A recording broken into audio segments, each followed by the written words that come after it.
Assalamualaikum warahmatullahi wabarakatuh. Syukur alhamdulillah kita dapat bertemu kembali di channel ini.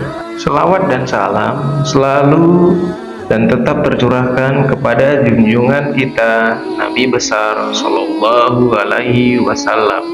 Allahumma sholli ala Sayyidina Muhammad wa ala ali Sayyidina Muhammad. Harapan dan doa saya selalu saudaraku yang menonton video ini selalu diberikan kesehatan, keselamatan, dilapangkan rezekinya, dan diberikan keberkahan umur. Amin ya Rabbal Alamin. 4 golongan orang yang dirindukan surga. Siapakah mereka? Surga merupakan balasan bagi orang-orang beriman. Setidaknya ada 4 golongan orang-orang yang dirindukan surga. Allah Subhanahu wa Ta'ala menciptakan surga dengan tangannya sendiri. Dikutip dari buku bertajuk Surga yang Allah Janjikan oleh Ibnu Qayyim Al-Jauziyah, Allah Subhanahu wa Ta'ala telah memilih salah satu surga sebagai tempatnya yang diistimewakan. Letaknya berdekatan dengan singgasana Allah Subhanahu wa Ta'ala. Dalam sebuah hadis Nabi Muhammad Sallallahu Alaihi Wasallam yang berasal dari Anas ibnu Malik, Rasulullah Sallallahu Alaihi Wasallam bersabda, Allah Subhanahu wa Ta'ala membangun surga Firdaus dengan tangannya. Allah Subhanahu wa Ta'ala membebaskannya dari semua orang musyrik dan semua peminum arak yang mabuk.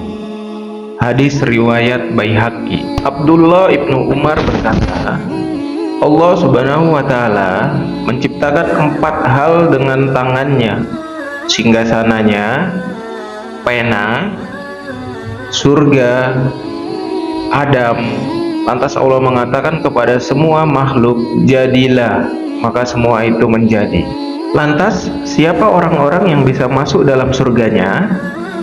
Dalam sebuah hadis yang berasal dari Ibnu Abbas radhiyallahu an, dikatakan bahwa ada 4 golongan manusia yang dirindukan oleh surga.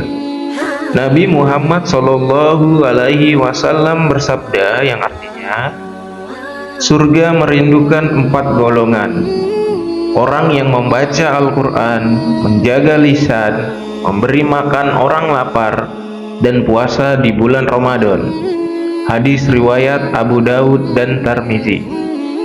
Berikut penjelasan dari masing-masing golongan orang-orang yang dirindukan surga. Yang pertama, orang yang gemar membaca Al-Quran. Golongan pertama ini adalah orang-orang yang lisannya senantiasa digunakan untuk membaca kalam Allah Subhanahu wa Ta'ala setiap waktu dan kesempatan yang ada, bahkan saat lapang maupun sempit. Selain dirindukan oleh surga, orang yang rajin membaca Al-Quran, hatinya akan menjadi tenang, sebagaimana firman Allah Subhanahu wa Ta'ala dalam Quran surat Ahrud ayat 28 yang artinya, orang-orang yang beriman dan hati mereka menjadi tentram dengan mengingat Allah, ingatlah, hanya dengan mengingat Allah lah hati mereka tentram. Quran surat Ar-Ra'd ayat 28. Berdasarkan ayat di atas, dengan mengingat Allah yang Maha Pengasih dan Maha Penyayang, maka hati akan menjadi tenang. Jika dimaknai lebih dalam, Al-Quran adalah obat hati bagi manusia agar hidup bahagia di dunia dan di akhirat. Bagaimana firman-Nya dalam Quran surat Al-Isra ayat 82 yang artinya, dan kami turunkan dari Al-Quran suatu yang menjadi penawar dan rahmat bagi orang-orang yang beriman. Dan Al-Quran itu tidaklah menambah kepada orang-orang yang zalim selain kerugian. Quran surat Al-Isra ayat 82. Yang kedua, orang yang selalu menjaga lisannya dari berkata kotor, mencaci maki, ataupun menghujat. Golongan kedua ini termasuk orang-orang yang beriman. Disebutkan dalam sebuah hadis Nabi Shallallahu Alaihi Wasallam yang berasal dari Abu Hurairah radhiyallahu anhu, Rasulullah Shallallahu Alaihi Wasallam bersabda yang artinya, barang siapa yang beriman kepada Allah dari hari akhir, hendaklah dia berkata baik atau diam. Barang siapa yang beriman kepada Allah dari hari akhir, menghormati tetangganya, dan barang siapa yang beriman kepada Allah dari hari akhir, maka hendaklah dia memuliakan tamunya. Hadis riwayat Bukhari dan Muslim.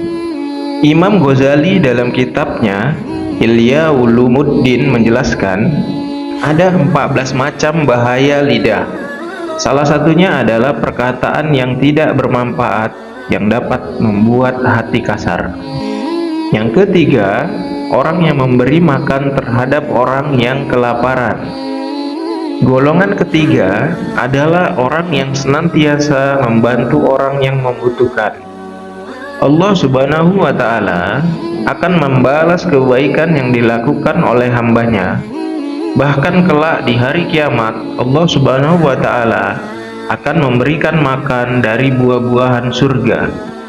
Dalam sebuah hadis yang diriwayatkan oleh Tirmizi, Rasulullah Shallallahu Alaihi Wasallam yang artinya, siapapun mukmin yang memberikan makan kepada mukmin yang kelaparan, pada hari kiamat nanti Allah akan memberikannya makanan dari buah-buahan surga. Siapapun mukmin yang memberi minuman mukmin yang kehausan, pada hari kiamat nanti Allah akan memberikannya minuman-minuman dari surga. Siapapun mukmin yang memberikan pakaian kepada mukmin lainnya supaya tidak telanjang, pada hari kiamat nanti Allah akan memberikannya pakaian dan perhiasan surga. Hadis riwayat Tirmizi. Yang keempat, orang yang berpuasa di bulan Ramadan. Golongan keempat adalah orang yang senantiasa menjalankan ibadah puasa di bulan suci Ramadan. Maka bersyukurlah bagi mereka yang senantiasa melaksanakan puasa di bulan Ramadan. Kehadiran mereka dirindukan oleh surga.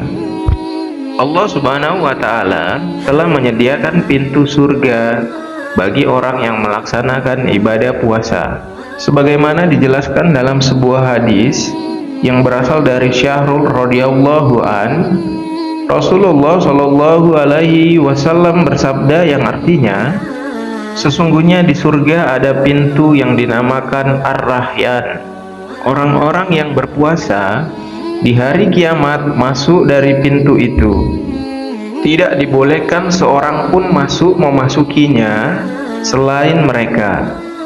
Lalu dikatakan, di mana orang-orang yang berpuasa? Mereka pun bangkit.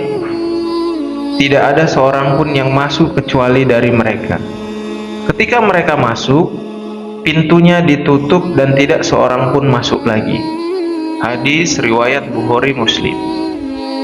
Demikianlah penjelasan 4 golongan orang-orang yang dirindukan oleh surga. Semoga kita menjadi salah satunya. Amin, amin ya Rabbal Alamin. Demikian video singkat dari channel Kamus Islami, semoga bermanfaat. Wassalamualaikum warahmatullahi wabarakatuh.